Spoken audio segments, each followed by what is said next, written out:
Oi para você que está assistindo esse vídeo, tudo bem? No vídeo de hoje, vamos falar a respeito da mulher de Caim. Mas antes de começarmos, quero fazer uma pergunta. Quem era a mulher de Caim?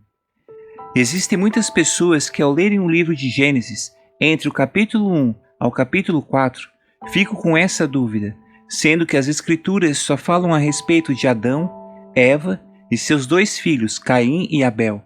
Porém, quando Caim foge por ter matado seu irmão Abel, a palavra de Deus nos diz que Caim teve relações com sua mulher e tiveram um filho chamado Enoque. Só que não podemos confundir esse filho de Caim com o Enoque que andou com Deus. Mas a questão é, afinal, quem era a mulher de Caim? Para podermos compreender isso melhor, vamos ler em Gênesis, capítulo 1, verso 26 e 27, que nos diz: Então disse Deus, façamos o homem à nossa imagem, conforme a nossa semelhança. Domine ele sobre os peixes do mar, sobre as aves do céu, sobre os animais grandes de toda a terra e sobre todos os pequenos animais que se movem rente ao chão. Criou Deus o homem à sua imagem, a imagem de Deus o criou, homem e mulher os criou.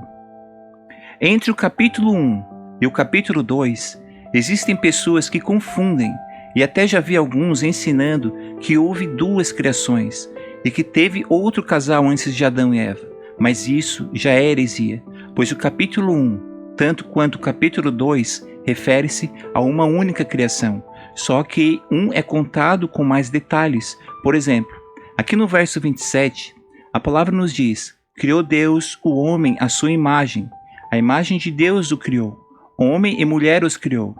E já no capítulo 2, temos os detalhes de como a Eva foi criada, porém a história é a mesma. Agora, vamos ler um versículo muito importante que nos mostrará quem provavelmente era a mulher de Caim. Em Gênesis, capítulo 1, verso 28, a palavra nos diz: Deus os abençoou, e lhes disse: Sejam férteis e multipliquem-se, encham e subjuguem a terra, dominem sobre os peixes do mar, sobre as aves do céu e sobre todos os animais que se movem pela terra. Ou seja, um dos mandamentos do Criador para o primeiro casal do mundo foi, em outras palavras dizendo, tenham muitos filhos para povoar a terra. Sendo assim, não podemos tirar a possibilidade de eles terem tido filhos enquanto eles estiveram no Jardim do Éden. Porém, Eva teve apenas filhas. O total de filhas aí já não sei dizer, pois a Escritura não nos diz sobre isso. Então, você pode se questionar, mas como saberemos que Eva só teve filhas quando estava no jardim?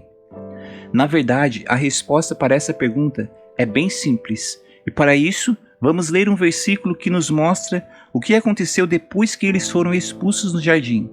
Em Gênesis, capítulo 4, verso 1, a palavra nos diz: Adão teve relações com Eva, sua mulher, e ela engravidou, e deu à luz Caim. Disse ela: Com o auxílio do Senhor, tive um filho homem. E aqui vemos o nascimento do primeiro filho homem do casal, a qual a própria Eva disse: Com o auxílio do Senhor, tive um filho homem. Mas se isso ainda não foi o bastante para você ter entendido, vamos voltar novamente lá para o jardim, enquanto eles estavam prestes a ser expulsos, onde a palavra nos diz, em Gênesis capítulo 3, verso 16, a mulher, ele declarou: multiplicarei grandemente o teu sofrimento na gravidez. Com sofrimento você dará à luz filhos. Seu desejo será para o seu marido, e ele a dominará. E aqui vemos o Criador dizendo a Eva que agora ela daria luz a filhos com dor e sofrimento, e isso por causa da queda do homem. Aí veio o pecado, a dor, o sofrimento e a morte. Porém, antes ela não tinha dores de parto. Em Gênesis capítulo 3, verso 20, a palavra nos diz: Chamou o homem a sua mulher Eva, porque era a mãe de todos os viventes. Se olharmos a palavra viventes no dicionário Strong, temos a palavra Shai, que significa vivente, vivo, verde referindo-se à vegetação, fluente frescor referindo-se à água, vivo, ativo, referindo-se ao homem. Ou seja, se vivente se refere ao ser humano, então aqui podemos ver que existia mais pessoas a saber, as filhas de Adão e Eva quando eles foram expulsos do jardim. Senão, por que Adão a chamaria de Eva se não tivesse mais pessoas com eles, sendo que ela era mãe de todos os viventes? Só que não sabemos quantas filhas eram. E em Gênesis capítulo 5, verso 4, a palavra nos diz: foram os dias de Adão depois que gerou Sete, 800 anos, e gerou filhos e filhas. E aqui nesse verso podemos ver que durante a longa vida de Adão, ele teve muitos filhos e filhas, porém apenas alguns foram citados com seus nomes. Quanto às filhas, nenhum nome foi mencionado. Então, respondendo à pergunta feita lá no início, quem era a mulher de Caim? A resposta é, provavelmente uma de suas irmãs. Só lembrando que esse é o meu entendimento com base nas Escrituras. Se você não concorda com o meu ponto de vista, não tem problema nenhum. Mas para aqueles que não concordam e ensinam outras pessoas, cuidado para não ensinar heresias, como por exemplo que houve duas criação, cada um por um Deus diferente, ou que havia outro casal antes de Adão e Eva, ou que Eva se chamava Lilith, enfim. Todas essas coisas que não estão nas Escrituras Sagradas são heresias. Espero que você tenha compreendido esse estudo. Deus de Israel te abençoe e Shalom.